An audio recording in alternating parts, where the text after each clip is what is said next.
Assalamualaikum warahmatullahi wabarakatuh. Di sini kami dari kelompok Warahmatullahi wabarakatuh. membahas verifikasi spektrofotometri AAS atau spektrofotometri serapan atom yang beranggotakan Saya Fani Permatasari. Saya Tetane Melita Yuni. Saya Luki Ramadan. saya Dinda Salsabila Azhara. Saya Muhammad Fadilah Nugraha. Saya Habib Bersandi. Yang pertama kita akan membahas latar belakang tentang AAS, yaitu Australian Standard 2415-2 1980. Kalibrasi adalah semua operasi untuk tujuan menentukan nilai kesalahan pengukuran alat, pengukuran bahan, dan pengukuran standar. BBIA 2002, kalibrasi adalah memastikan kebenaran nilai yang ditunjukkan oleh instrumen ukur atau sistem pengukuran nilai-nilai yang diabadikan pada suatu bahan ukur dengan cara membandingkan dengan nilai kebenaran konvensional yang diwakili oleh standar ukur yang memiliki kemampuan terlusur ke standar nasional atau internasional. Verifikasi adalah proses di mana ditentukan persesuaian antara suatu peralatan laboratorium dengan spesifikasi yang tertera untuk peralatan tersebut, termasuk penentuan kesalahan pada suatu titik atau lebih.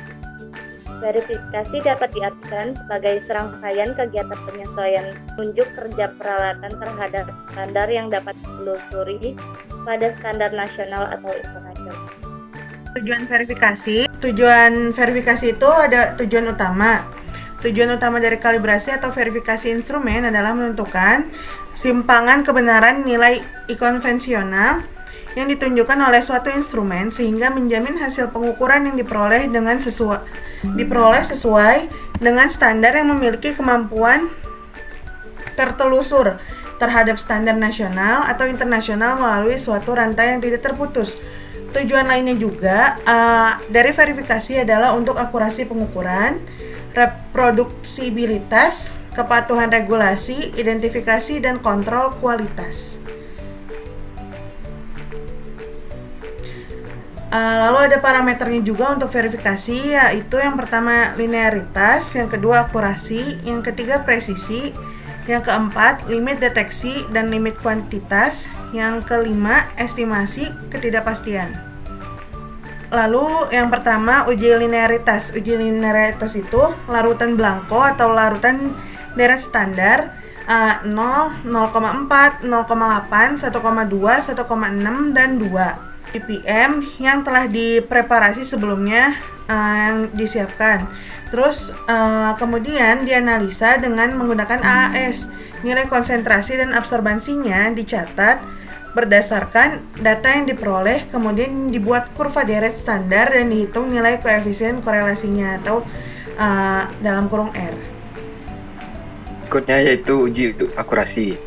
Larutan spike yang telah dilakukan preparasi sebelumnya disiapkan, kemudian diukur dengan menggunakan AAS, serta dicatat nilai absorban dan konsentrasi untuk larutan standar dan sampel, yaitu persen A sama dengan U dikurang dalam kurung U kurang X per U dikali 100%. Keterangannya persen A yaitu persen akurasi, U adalah kadar contoh bar sertifikasi, dan X adalah hasil analis dalam satuan ppm. Ketiga yaitu uji presisi. Larutan yang telah dipreparasi sebelumnya disiapkan, pembacaan absorban dan konsentrasi pada masing-masing larutan dilakukan sebanyak 10 kali.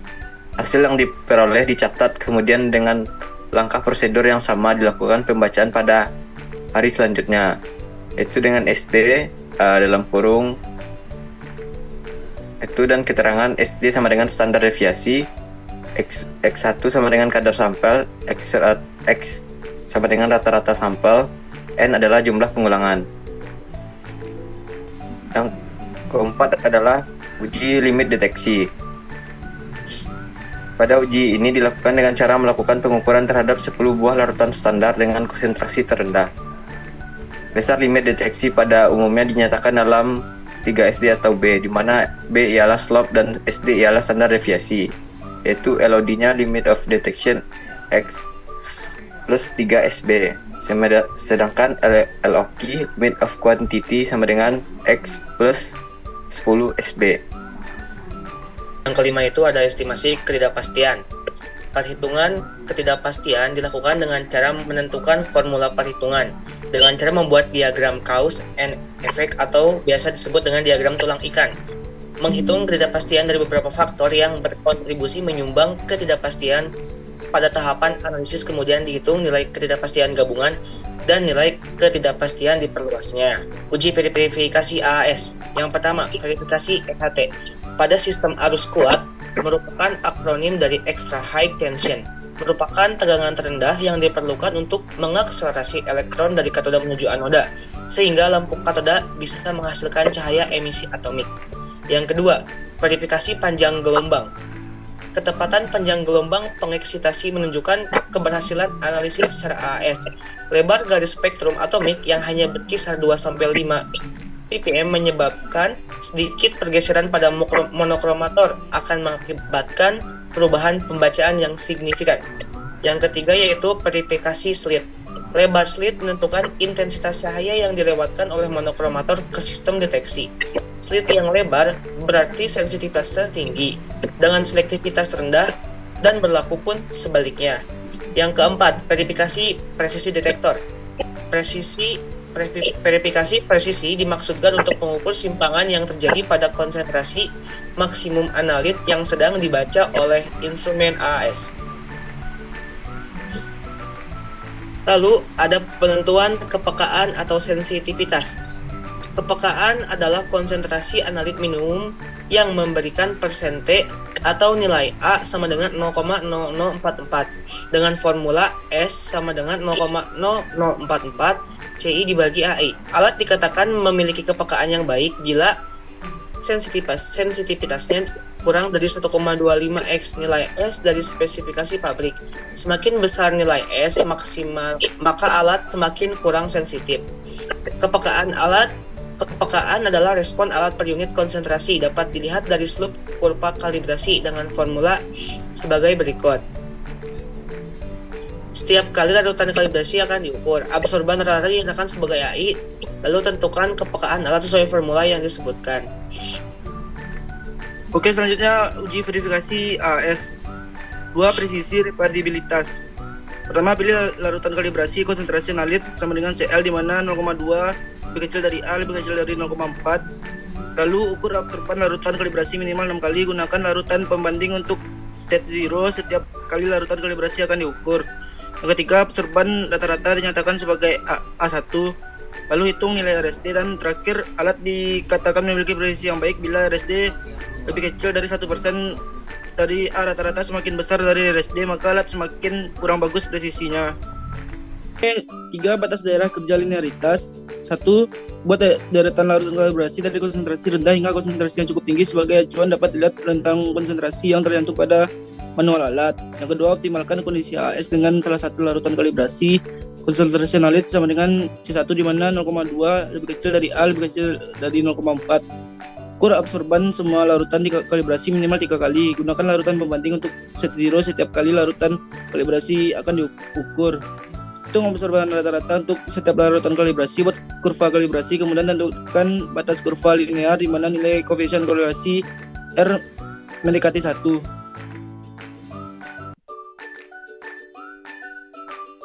Yang keempat yaitu batas limit deteksi. Siapkan sebuah larutan blanko, ukur absorban minimal 6 kali, absorban rata-rata dinyatakan sebagai AB, hitung nilai SD, hitung nilai IDL apabila SD tidak diperoleh karena AB sama dengan 0. Lakukan prosedur berikut. Siapkan sebuah blanko yang di speaking dengan konsentrasi minimum analit, konsentrasi analit yang paling rendah tetapi masih terukur absorbannya. Ukur absorban minimal 6 kali, absorban rata-rata dinyatakan sebagai AB, dan hitung nilai SD IDL. Selanjutnya itu kalibrasi AS. Kurva kalibrasi dengan cara biasa ada 2 jenis, yaitu konsentrasi mencakup seluruh daerah kerja working range. Yang kedua, konsentrasi larutan kalibrasi mencakup sebagai daerah kerjanya yang linear. Yang selanjutnya ada cara adisi standar. Yang pertama itu siapkan 5 buah lampu takar dengan ukuran yang sama, kemudian dipipet sebanyak X mili larutan yang sampel yang akan diukur ke dalam labu takar nomor 1 sampai nomor 4. Pipet X mili tadi, pipet X mili air ke dalam labu takar nomor 5. Kemudian pipet X mili larutan standar analit Z yang 0 ppm Z ke dalam labu takar nomor 1 dan nomor 5. A ppm Z ke dalam labu takar nomor 2. 2 A ppm Z ke dalam labu takar nomor 3 dan 3 A ppm Z ke dalam labu takar nomor 4. Prinsip kerja AAS. Di sini prinsip kerja AAS adalah teknik analisa yang digunakan untuk menentukan seberapa banyak unsur tertentu dalam suatu sampel. SSA atau spektrofotometer serapan atom atau AAS, Atomic Absorption Spectrophotometry, merupakan metode analisis yang digunakan untuk menghitung kuantitas dari unsur-unsur logam dan metaloid berdasarkan pada penyerapan absorbensi radiasi oleh atom bebas pada fase gas. Ketika panjang gelombang cahaya tertentu yang tersedia, energi cahaya diserap oleh atom. Elektron dalam atom berpindah dari keadaan dasar ke keadaan tereksitasi. Jumlah cahaya yang diserap, diukur, dan konsentrasi unsur dalam sampel dapat dihitung.